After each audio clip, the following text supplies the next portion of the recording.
Welcome everybody back to another BOLDcast reaction. I'm Carson. I'm Lindsay. And this is Frieren, episode 5. The second best fantasy. No, I can't leave that in. I'll leave that in for the uncut. Way better than ReZero. Jeez, you can't compliment a single series these days without pissing somebody off. But anyway, aside from all that schizophrenic madness that happened in the comments of the last video, which you can check out on our channel right now if you're just coming for this episode. Just ignore what we just said. This show's awesome. This show's incredible. We just got the full inciting incident type thing, where now we're on a 10-year journey. And the one thing I was thinking of was like, is it worth it for Fern to go on this excursion? And I think it is.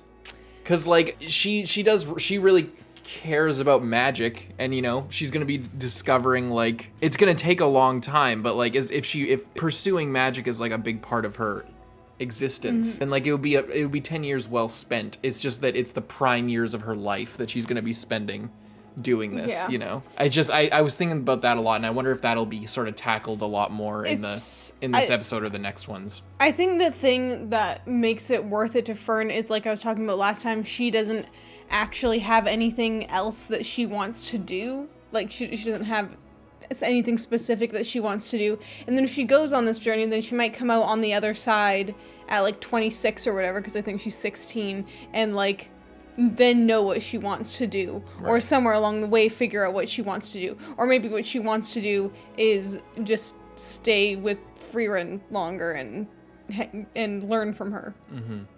The show's themes are on point. It's woven into like every aspect of the show, and it's so great. Like they clearly think about it so much, and I just love the way. I guess the reason like reflecting so much is just because we watched all those episodes, and then now we've had time to think about it. But like, I just love how they portray aging, and like, you know, aging. Just, you know, the passage of time is not a bad thing, despite it being like tragic and inevitable and sad. It's not bad. It's not a bad thing to accept that time moves on. And I think that like it's part of Frieren's like journey towards, like, as she said, learning about what it means to be human, or learning about humans and stuff. I think is gonna be like accepting that, because like it's not she kind of has accepted that like things grow old and die, and that people grow old and die or whatever, and you know that time is precious to them. But it's less that she's accepted it, and more that it's just like how she understands it. Like it doesn't mean anything to her, or not. That's callous, because she's learning the lessons slowly. It's not all gonna happen at once, and she has made adjustments and thought about things in a different way since meeting Fern, and even before that, since Himmel died. But like, it's just a complex thing, and she's not gonna learn it at once, and it's not gonna be one thing that she learns, like, oh, time is precious or something, some platitude, some simple thing like that. It's like, but it's still not as. I'll just have to mess with the audio because I can't. You got to hear the music. Remember, practice your Ren there.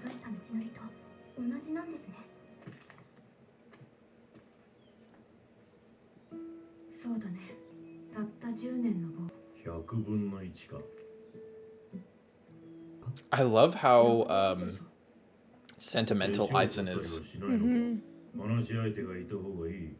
He's very sensitive, and he remembers very important, very small things about the things that people say and stuff.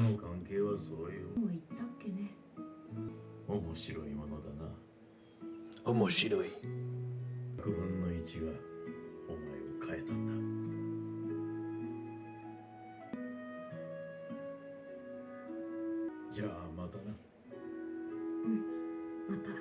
Yeah, it's like in like your life, you spend like one day doing something, but then for every single day after that, you're doing something that is influenced by that one day. Oh, lyrics. I forget if they were in other ones, but I wasn't paying attention. I don't think that they were, because people were like, oh, the lyrics, and I'm like, I didn't see the lyrics. Lyrics are like, oh, the hero that defeated the great evil shadow that cast across the land, and then her eyes open. And I think it's not talking about her, it's talking about himmel. So it's all about himmel. これことをよく聞いていい子にしているんですよ。さもないと。さもない。死んだ後に化けて出ます。私が悪い子になれば化けて出てきてくれるのですか。ね。誰に言ったんだか。You. 撤回しましょう。あなたがいい子でいたら少しくらいなら化けて出てあげてもいいかもしれません。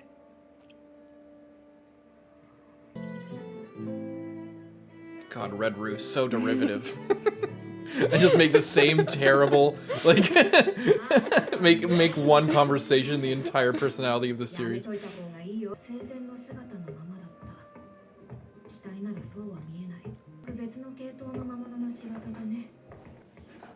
What if it's just somebody who faked their death?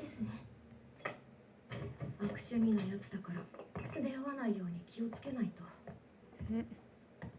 朝一で村を出るよ。We'll leave him to it.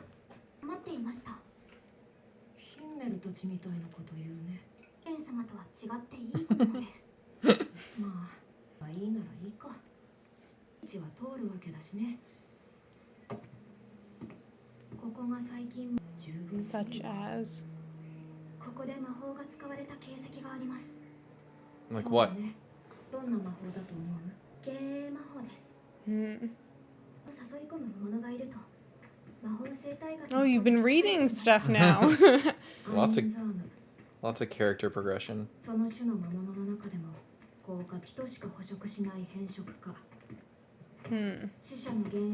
What about the landscape made them think there was an illusion?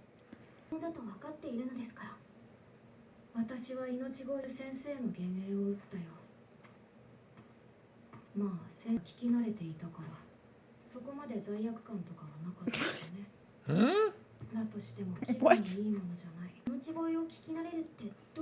Yeah, I would like to know that as well, please. Yeah, just don't answer. Just don't answer. Why not? Why would you? Why would you answer? It's just a kid. But it's gonna be a phantom of one of them. Heiter.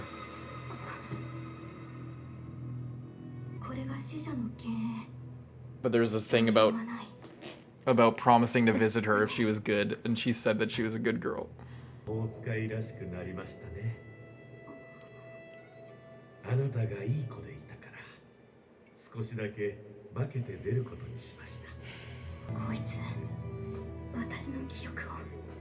It's like that Rick and Morty episode. Remember that time we were on that boat?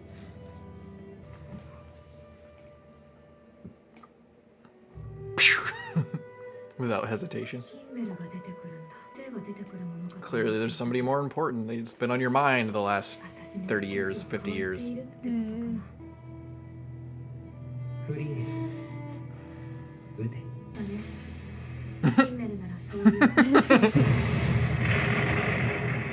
Don't you think that's overkill? Yeah. She was just lighting up the path. Oh.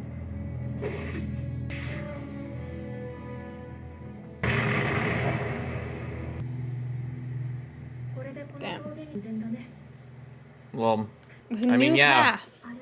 Oh, the village is safe. Were you pointing at them?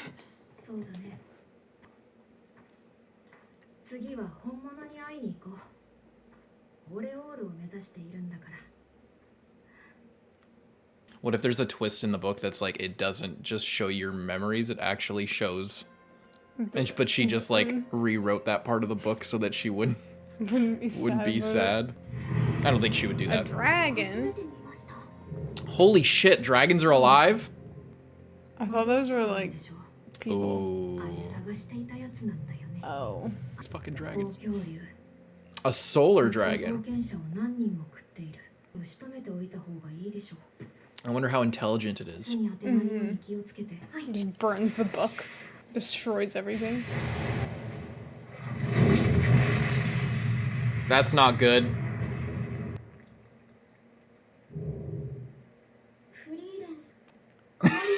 Hiding behind the tree. As this dragon is now gonna, like, come and kill the village. You should probably cast fly. Is it not chasing you anymore, this dragon? What?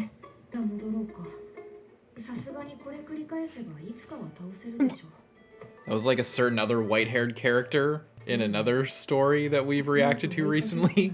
But they were, instead of telling the other people to run, they were just like, let's get the fuck out of here!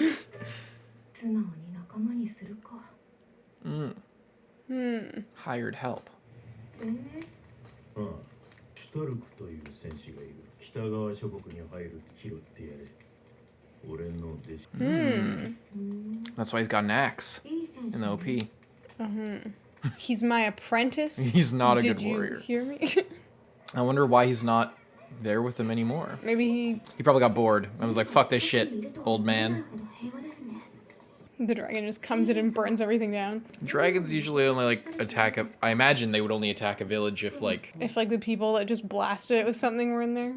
that, or if there was more treasure to be gained by destroying it than letting it live and like killing people who came by. シュタルク様がお会いしたいと。 Wow, this is really Stark. convenient. 年ほど前、あの竜が襲いま Oh. した。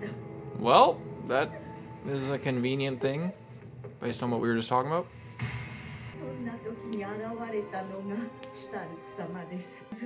長い睨み合いの末に竜は去って行きましてくれ Did て。 he fight it, or did he just stare at it menacingly? 竜に襲われることなく And he's got red hair, kind of like Shanks. なれるさ。なんてろくなもんじゃねえぞ。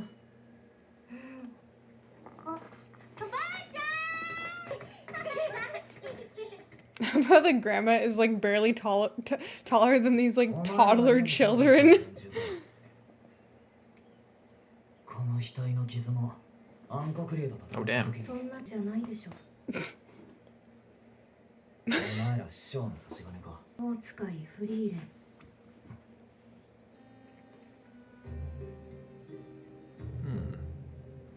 巣にある魔導書が欲しいからね。なぜ？ただの趣味、理由はないよ。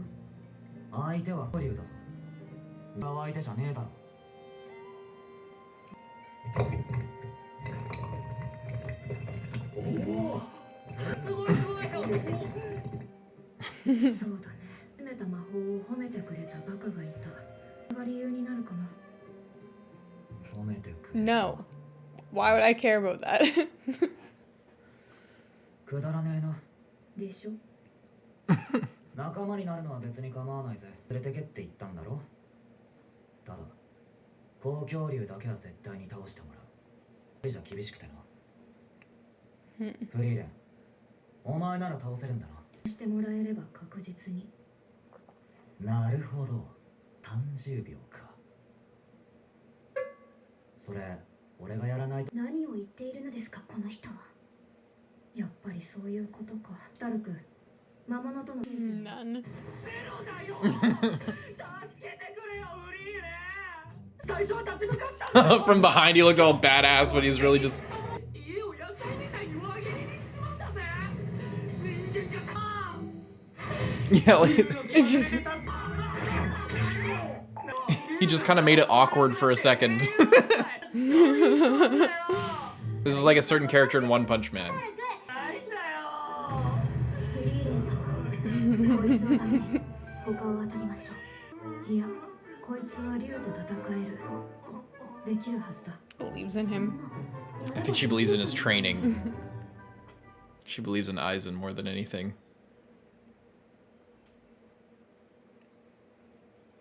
Where did that crack come from? Did he cut that? Is that his practice? Well, probably. What if that's exactly what it is? It's just he cut it and she can see like, oh, well, I spent enough time with Eisen to know what that's about. It's like really powerful, but just chicken when it comes to actually fighting something. Then what happened with that scar on his head? He has no experience fighting, but he has that scar on Well, it his could have head. been from when he was a kid. Probably. Yeah, that's what I'm saying. I'm like, I'm wondering like, what could have happened? What if it's a scar from like abuse しないよ or something, like, and then he ran away from his 初めて family? 小物と叩く小さかった頃は素直で可愛かったのにそういえばなぜルーはこの村さあね気まぐれかあるいは何の音でしょうかでしょう気になるなら見てくれ私はもう寝るさあ昔故郷の村が魔族に襲われた時一人だけ逃げて臆病者だ So not abuse. と同じだだからあいつには俺の全てを叩き込んだ誰かのために戦えるやつだなるほどいい戦士だ Damn.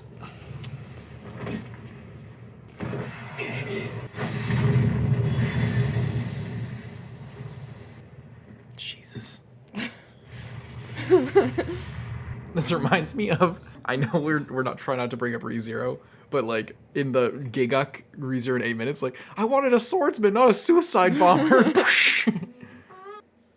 Interesting way they planned out this part of the season, because the previous few episodes have been, I think other than the first one, were all like half episodes or like getting Fern a gift and then, you know, like they're kind of too like we're gonna restore this village and see the sunset and then we're gonna do something else or like, oh, we're gonna find this flower and then we're gonna do something else. Yeah, it was like really fast paced but also really poignant, and they all had a point towards like the characters and learning something about them, or like having a point about a theme of the world, and then now they're setting up like, instead of 2 stories in 1 episode, now it's half a story in 1 episode, because it's building up towards like this little confrontation with the dragon, which is a lot more classic than I thought, given like the whole whatever that demon lord's the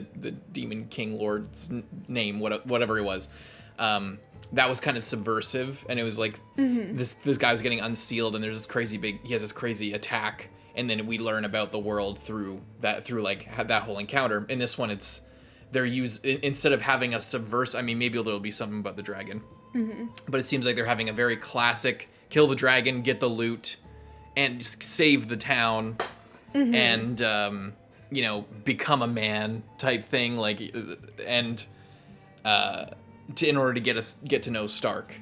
So it's just kind of interesting that instead of they're going kind of the opposite direction that they had been in the previous more like fighty encounter that they had.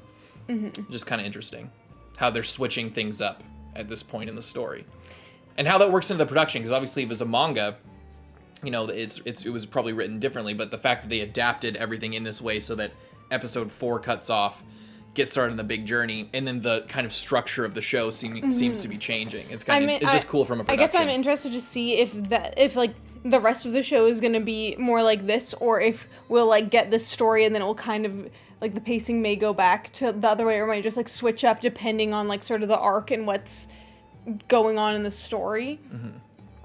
Because I didn't realize it until you said it. I was like, oh, maybe it's just because we binged all of them back to back, but no, you're right. This was like a change in structure. Yeah, it was a lot different. Not that it was bad, but it just a different kind of feel to it. And I guess we did. I mean, it was like, actually no, that's not even. Yeah, we did have like true. this whole thing with the ghosts of the dead, but I think it felt a lot more connected. I guess that's why I think forgot. It's because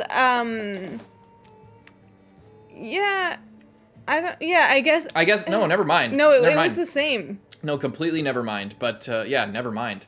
It was so seamless of a. I think it's because it starts off with like Eisen with at a the very goal beginning. in mind, Yeah. which was it's like, okay, this is like the thing, and Eisen's like, okay, go, and I'm not sure, did he? I don't think he mentioned it at the start. I think beginning? it's completely, honestly, it's You just completely made that I up? just made that up, and I just it's honestly, I think it's just that this episode was just so good and it went by so fast that it felt so seamless, and I felt so immersed. Honestly, that's probably what it was. Why I forgot about this part of it, because it wasn't even a bad part. I liked I liked all of it. Yeah. I liked the whole episode. Yeah, so never mind. I don't know.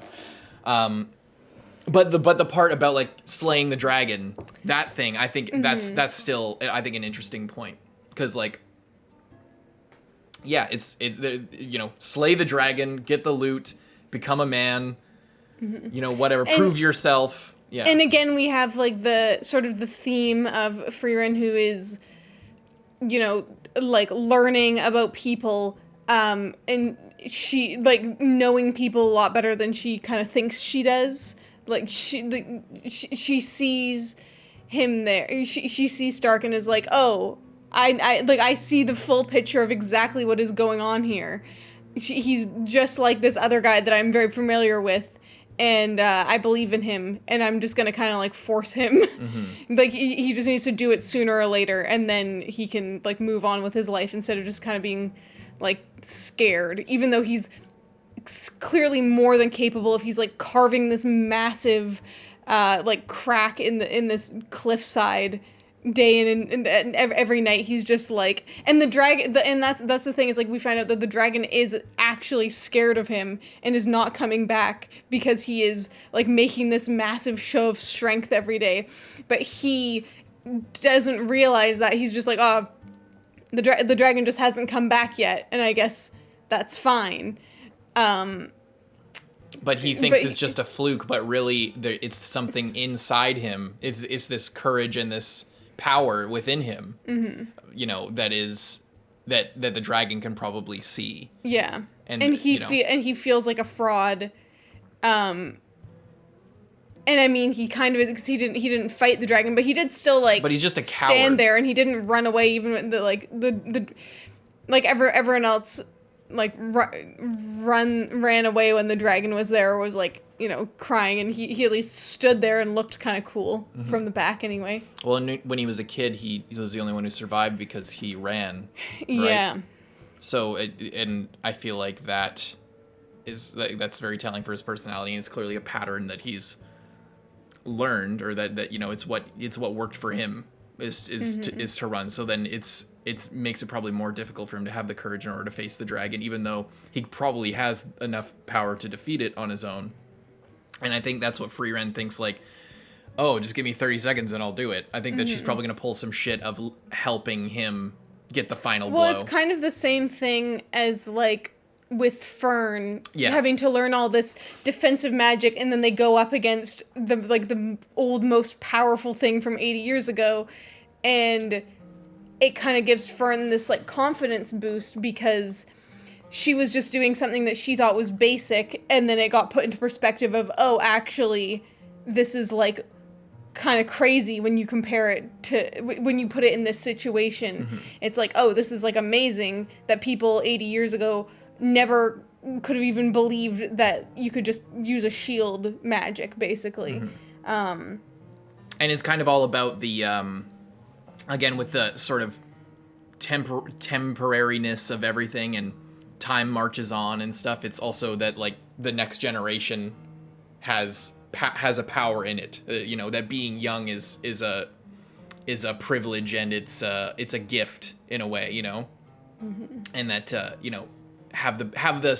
it's important to have the confidence and the inner strength to, like, seize the power within you, and that that's a common thing in a fantasy setting in general. But the fact that Frieren is sort of reinforcing that, and is learning that, or has learned that, and is applying that to her pupil, and now probably with Stark, like, believing in him even though he doesn't believe in himself, because she knows the facts of what Eisen is capable of, that Eisen was recommended him so strongly, that she sees, and she knows what that crack in the rock means. And I think that the twist, the, like, subversion there is going to be not that, he's defending Frieren or, like, keeping the dragon busy.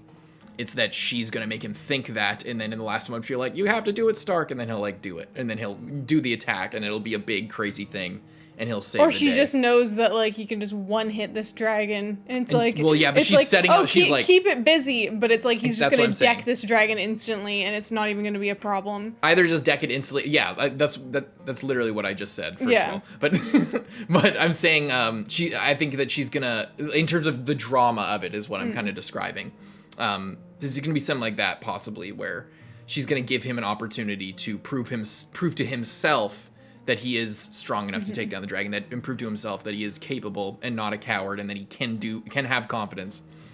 And then I bet it'll make that little boost in confidence might make some waves in terms of the comedy going forward, possibly, maybe, because Fern's immediately like, Frieren, Sama, let's just get the fuck out of here. This guy is a total This guy fraud. is useless. Yeah. He sucks. He's a coward.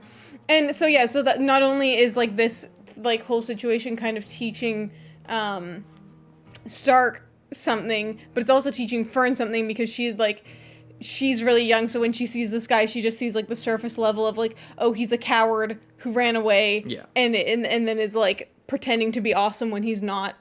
I hate him. Let's just leave. Because she hasn't had enough experience to like know anyone like him. So, if she in 50 years came across someone who was like this, then she would be like, oh, this reminds me of this guy Stark that I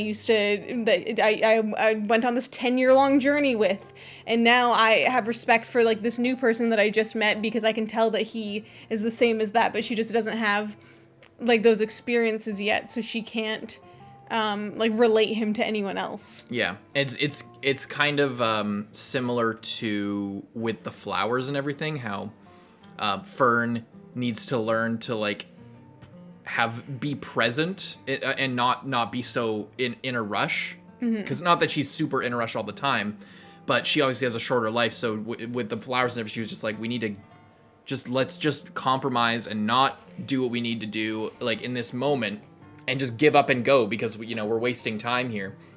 But then Frieren was able, with given a little bit more time and just a little bit more effort, found the solution to the problem, and just had that patience and presence of mind. And that's kind of what she needs to learn, because not only is like being young a gift and an opportunity and like something that shouldn't be wasted and is something that is beautiful, it's not perfect, and that's where Frieren is like kind of teaching her, and that's like the job of a teacher, is to teach their student that type of thing, and that's it putting it in this context, it makes it interesting because of Frieren and her relationship, but at the end of the day, it's a very simple master student ideas, Anakin, Obi-Wan type shit. I'm just like the kid who's like super gung-ho and wants to get shit done and has a lot of potential, and then the master who is has the experience to teach them to slow down, but also is kind of dealing with their own blind spots of in Frieren's case and in Obi-Wan's case of like not paying close enough attention or not being that present. So it's a classic thing. At the end of the day, it's a really classic thing, but it has its own little twist on its own little flavor to it, which is fun. I agree. And again, old people just being the cutest with grandma, with Obachan here. That's it. Leave a like and subscribe. We'll see you guys next week. I'm Carson. I'm Lindsay. Re-zero that like button. Bye-bye.